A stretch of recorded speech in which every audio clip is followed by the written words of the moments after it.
Dan Imam Syafi'i pernah mengingatkan bahwa lebih baik kita berdebat dengan 100 orang pintar daripada berdebat dengan satu orang bodoh.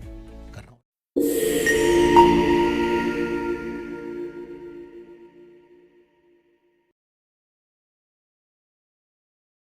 Dr. Phil, seorang host acara televisi, suatu ketika kedatangan tamu dan sombong sekali tamunya itu. Bahkan kemudian dia mengatakan bahwa ibunya tidak relevan. Karena apa? Karena tidak memiliki banyak follower. Sedangkan dia banyak follower. Dr. Phil kemudian mengatakan, the bigger the star, the smaller the ego. Sesungguhnya orang-orang yang semakin terkenal, egonya semakin mengecil. Seperti apa orang-orang yang pura-pura pintar, saya kira perlu kita ulas pada kali ini. Dan beberapa orang mengatakan kepada saya, itu bukan pura-pura pintar, tapi itu sok pinter namanya. Dan mereka adalah orang yang bersombong dalam kebodohannya. Mengapa belakangan ini cukup banyak? Mungkin karena banyak orang yang pansos, yang ingin cepat terkenal, yang ingin cepat cari follower, dan akhirnya kemudian gegabah menabrak kiri kanan. Tapi baiklah, kita perlu mengenali siapa saja mereka dan mengapa mereka seperti itu.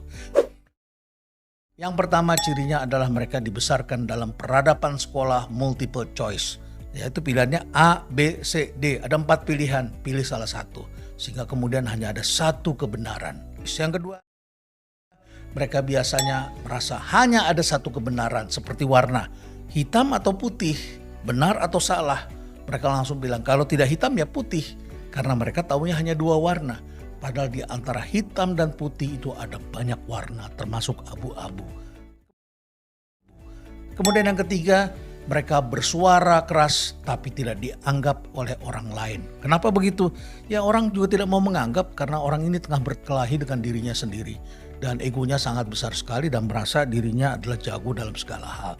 Nah, yang keempat, mereka biasanya adalah orang yang beranggapan pintar karena bisa mendapatkan banyak follower. Yang kelima, mereka lebih banyak fokusnya pada how daripada mereka mencari why. Jadi mereka ingin melompat pada kesimpulannya. Misalnya saja ketika membahas tentang warung abnormal banyak ditutup dan mereka langsung mengatakan, wah itu ditutup kenapa? Karena target segmennya tidak jelas, pricingnya begini, konsumennya begini. Ya itulah marketing 101, dia tidak cari dulu why-nya, tapi dia langsung melompat kepada how-nya. Atau sama saja dengan thrifting lah, sebagian orang langsung menyimpulkan itu pakaian bekas. Tapi sebetulnya setelah kita kaji ini merupakan sampah dari fast fashion. Kalau kita nggak dalami, kita nggak paham ya kita akan kemudian mengambil keputusan begitu cepat melompat dan kita pikir kita benar. Dan ini biasanya sangat menyesatkan. Kemudian yang keenam, mereka bisa yakin sekali, berani sekali. Namanya juga orang tahu sedikit. Kalau tahu sedikit ya kita berani sekali. Tapi begitu kita tahu banyak biasanya kita merasa rasanya kita belum apa-apa. Yang ketujuh, orang-orang seperti ini biasanya cepat sekali merasa kecewa. Saya kecewa kata mereka. Kenapa begitu? Makanya saya perlu ingatkan kalau suka jangan terlalu suka. Kalau senang jangan terlalu senang, biasa saja. Nanti Anda akan cepat kecewa. Jadi cepat kecewa kenapa? Karena mereka juga terlalu cepat menarik kesimpulan. Yang kedelapan, mereka biasa berpikirnya linear. Linear itu garis lurus begitu. Jadi kita ingin menyederhanakan segala sesuatu. Habis A maka B, B maka C. Nah, yang kesembilan, di luar garis lurus ini kita anggapnya error begitu. Padahal error ini bisa jadi adalah anomali. Apalagi errornya tinggi sekali. Itu adalah outlier. Dan orang-orang yang berpikir linear gak mau pusing dengan outlier itu. Harus dibersihkan. Dan ini salah. Padahal para ahli belakangan menyimpulkan dan menemukan outlier ini adalah sesuatu yang memberikan insight dalam sains yang sangat sekali. Dan ke-10, mereka berpikirnya adalah convergent. Menyempit begitu, hanya ingin mendapatkan satu jawaban saja.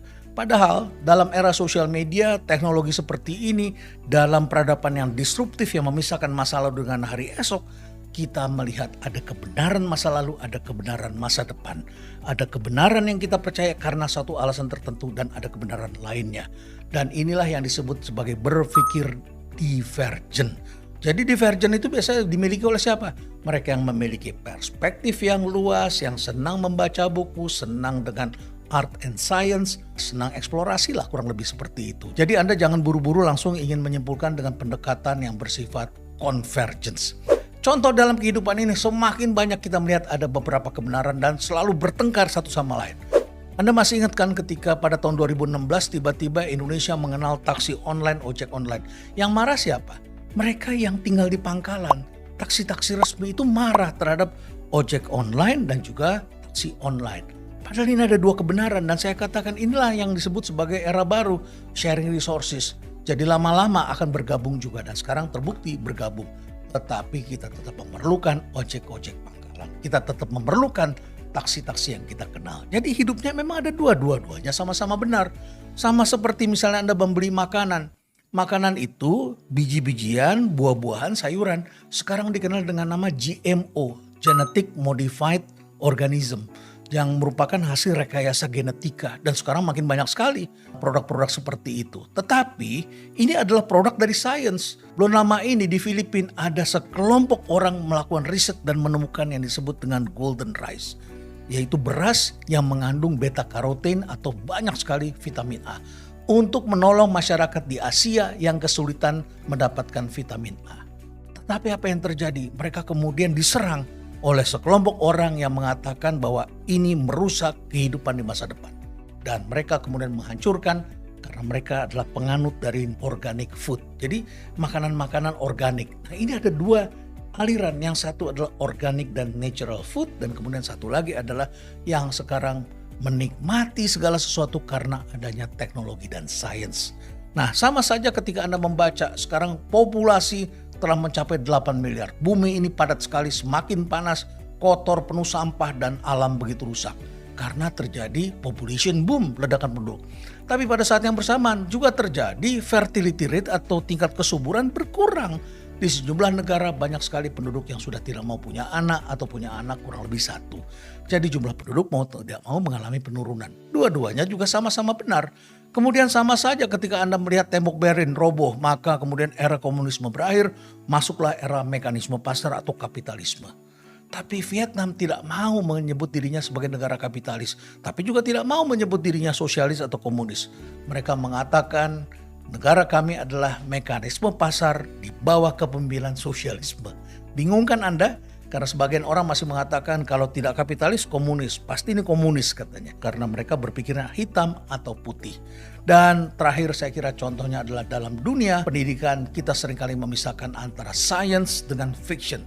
Padahal dua-duanya hidup berdampingan. Jadi inilah yang sekarang kita lihat segala sesuatu yang berdasarkan dari imajinasi, dari dunia fiksi sekarang sudah mulai menjadi science. Science dan fiction hendaknya jangan dipisahkan. Akhirnya saya ingin menutup dengan apa yang disampaikan oleh tokoh-tokoh hebat. The truly intelligent person is one who can pretend to be a fool in front of the fool who pretends to be intelligence. Jadi orang-orang yang benar-benar cerdas adalah mereka yang tidak menonjolkan kepintarannya di depan orang-orang yang berpura-pura pintar. Dan Imam Syafi'i pernah mengingatkan bahwa lebih baik kita berdebat dengan 100 orang pintar daripada berdebat dengan satu orang bodoh. Bodoh tidak memiliki landasan ilmu. Itu sebabnya kita selalu harus menghindari perdebatan-perdebatan yang tidak penting. Daripada kemudian kita menghabiskan energi dan kemudian kita menjadi sama dengan mereka. Stay relevant.